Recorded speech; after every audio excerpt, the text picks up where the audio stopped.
வணக்கம் நண்பர்களே, இது உங்கள் ஆப்ரலா தமிழ். தமிழகத்தினுடைய சட்டமன்ற தேர்தல் முடிவடைஞ்சிருச்சுங்க. அடுத்து வர்ற மே மாசத்துல புதிய அரசு அமைய போகுது. இந்த புதிய அரசு திமுகவா இருக்கலாம், அல்லது அஇஅதிமுகவா இருக்கலாம், அல்லது தமிழக வெற்றி கழகமா இருக்கலாங்க.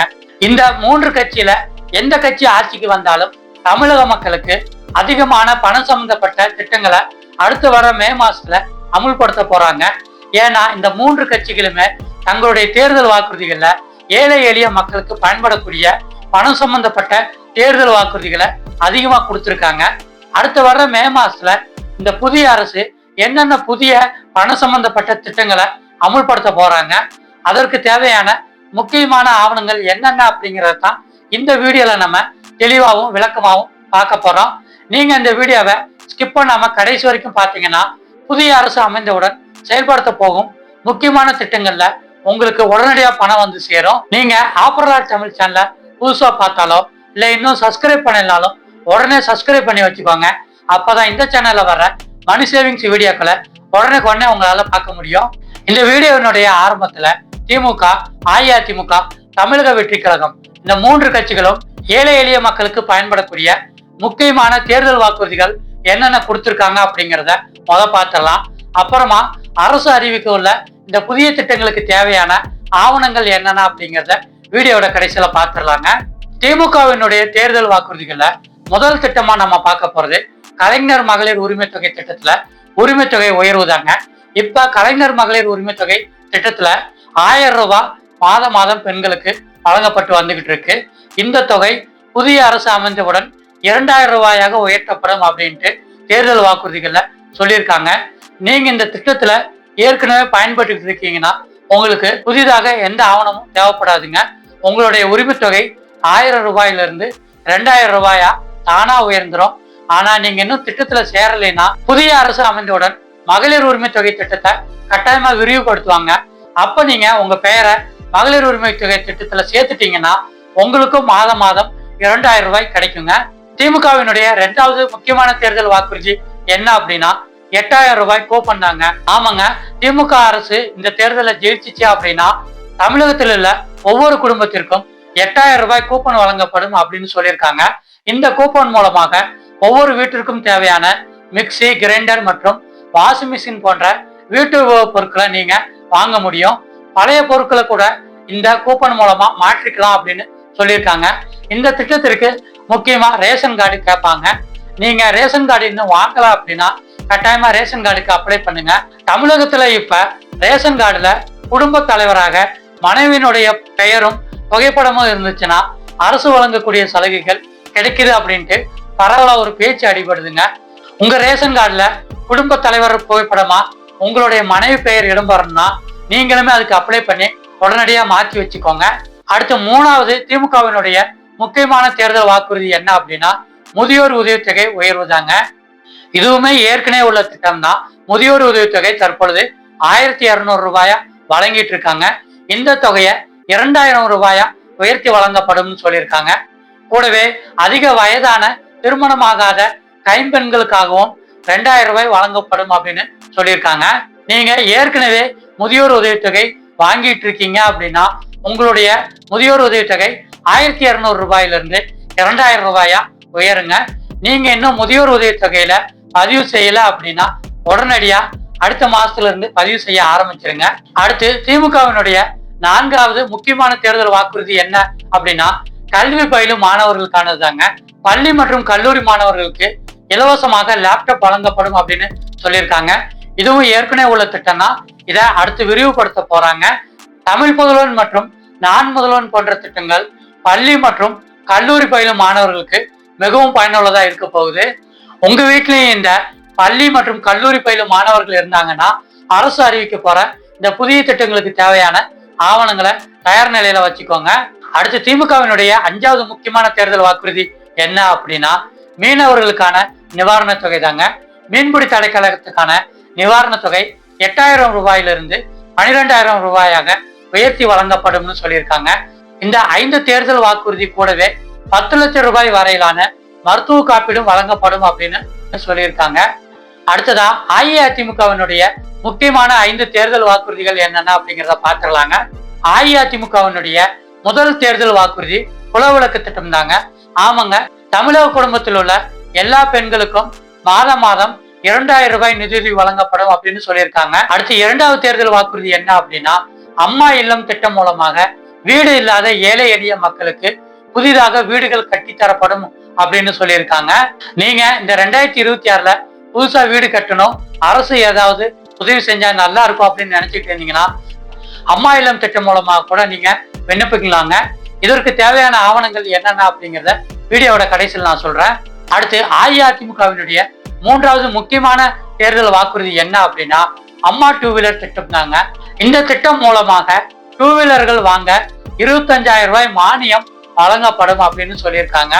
நீங்க இந்த 2026ல 2 வீலர் வாங்குறதுக்கு தயாரா இருக்கீங்க அப்படின்னா இந்த அம்மா 2 வீலர் திட்டம் மூலமா கூட நீங்க வாங்க முடியுங்க. அடுத்து நான்காவது முக்கியமான தேர்தல் வாக்குறுதி என்ன அப்படின்னு பாத்திரலாங்க. தமிழகத்தில் உள்ள ஒவ்வொரு குடும்பத்திற்கும் 10,000 ரூபாய் ஒரு முறை நிதியுதவி வழங்கப்படும் அப்படின்னு சொல்லியிருக்காங்க. கூடவே ஒவ்வொரு குடும்பத்திற்கும் இலவசமாக ஒரு குளிர்சாதன பெட்டி வழங்கப்படும் அப்படின்னு சொல்லியிருக்காங்க. கூடவே வருடத்திற்கு 3 இலவச சிலிண்டர்கள் வழங்கப்படும் அப்படின்னு சொல்லியிருக்காங்க.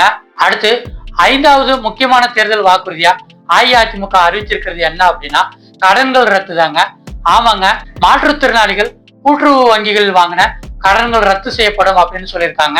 கூடவே மகளிர் சுய குழுக்களுடைய கடன்களும் ரத்து செய்யப்படும் சொல்லியிருக்காங்க. வேலையில்லா பட்டதாரிகளுடைய கல்வி கடன்கள் ரத்து செய்யப்படும் அப்படின்னு சொல்லியிருக்காங்க. அடுத்ததா தமிழக வெற்றி கழகம் சார்பாக தமிழக மக்களுக்கு பயன்படக்கூடிய 5 முக்கியமான தேர்தல் வாக்குறுதிகள் என்னென்ன அப்படிங்கிறத பாத்துடலாங்க. முதல் தேர்தல் வாக்குறுதியா தமிழக குடும்ப தலைவிகளுக்கு மாதம் 2,500 ரூபாய் நிதியுதவி வழங்கப்படும் அப்படின்னு சொல்லியிருக்காங்க. இதன் மூலமா தமிழகத்தில் இருக்கிற ஒவ்வொரு குடும்பத்திற்கும் வருடத்திற்கு 30,000 ரூபாய் நிதியுதவி கிடைக்க போகுதுங்க.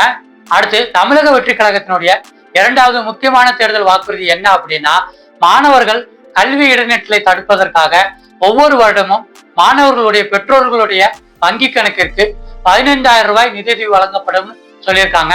ஒரு வீட்டுல 2 குழந்தைகள் இருக்காங்க அப்படின்னா 30,000 ரூபாய் கிடைக்க போகுதுங்க. மாணவர்களுடைய கல்வி இடைநிற்றலை தடுப்பதற்காக இந்த தொகை வழங்கப்படும்னு சொல்லியிருக்காங்க. தமிழக வெற்றி கழகத்தினுடைய மூன்றாவது முக்கியமான தேர்தல் வாக்குறுதி என்ன அப்படின்னா, திருமணத்திற்கு 1 பவுன் தங்கம் மற்றும் பட்டு சேலை இலவசம் அப்படின்ட்டு அண்ணன் சீராக வழங்கப்படும் சொல்லியிருக்காங்க. கூடவே தாய்மாமன் தங்க மோதிரம் திட்டம் மூலமாக தமிழகத்துல இனிமே பிறக்க போற ஒவ்வொரு குழந்தைகளுக்கும் தங்க மோதிரம் இலவசமாக வழங்கப்படும் அப்படின்னு சொல்லியிருக்காங்க. தமிழக வெற்றி கழகத்தினுடைய 4வது முக்கியமான தேர்தல் வாக்குறுதி என்ன அப்படின்னா, வேலை இல்லாத பட்டதாரிகளுக்கான நிவாரண தொகை தாங்க. நீங்க டிகிரி முடிச்சுட்டு வேலை இல்லாம இருக்கீங்க அப்படின்னா உங்களுடைய வயது 29 தாண்டி இருந்தா ஒவ்வொரு மாதமும் உங்களுக்கு 4,000 ரூபாய் நிதியுதவி வழங்கப்படும் அப்படின்னு சொல்லியிருக்காங்க.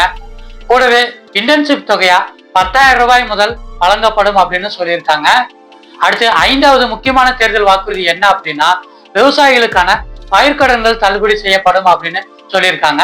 இந்த வீடியோவினுடைய முக்கியமான பகுதியான புதிய திட்டங்களுக்கு தேவையான ஆவணங்கள் என்னென்ன அப்படின்னு பார்த்துடலாங்க. முதல் ஆவணமா ஆதார் கார்டு தாங்க. கட்டாயமா எந்த திட்டமா இருந்தாலும் ஆதார் கார்டு கேட்பாங்க. நீங்க இன்னும் ஆதார் கார்டுல ஏதாவது மாற்றம் செய்ய வேண்டியிருக்கு அப்படின்னா உடனடியா மாற்றங்களை செஞ்சு உங்களுடைய ஆதார் கார்டை தயார் நிலையில வச்சுக்கோங்க.